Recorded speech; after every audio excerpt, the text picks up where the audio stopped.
नाजरीन अस्सलाम वालेकुम। भैंसा अपडेट न्यूज़ में आप तमाम का खैर मकदम है। भैंसा शहर के टिमरीज बॉयज़ 1 इंग्लिश स्कूल व जूनियर कॉलेज में यौम उर्दू तकरीब का इनेकाद अमल में लाया गया, जहां तलबा ने तालीमी मुजाहिरे पे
खुशकिस्मत महसूस कर रहा हूँ, क्योंकि आज मुझे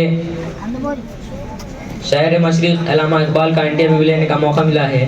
आइए गुफ्तगू करते हैं। शायर मशरिक़ अल्लामा इकबाल साहब, इतने साल गुजर जाने के बाद आपको कौम याद करती है, आप क्या कहेंगे इस बारे में?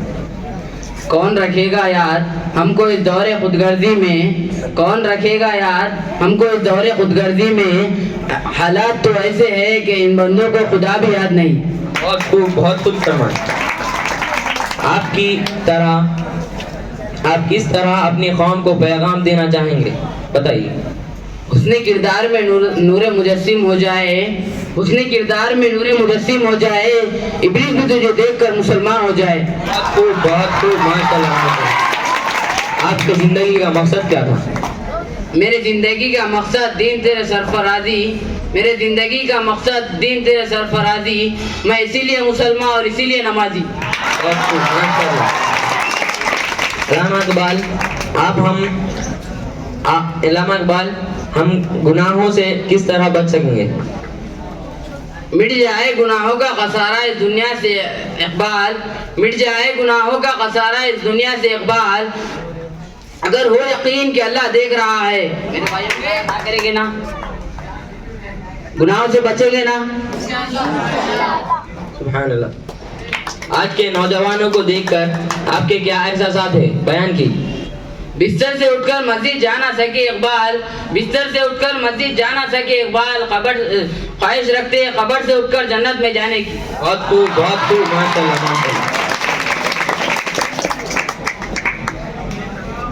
तो ये था इंटरव्यू अल्लामा इकबाल के साथ। ठीक है, शुक्रिया। नाजरीन, आपके अपने YouTube चैनल भैंसा अपडेट न्यूज़ को लाइक, शेयर और सब्सक्राइब ज़रूर करें।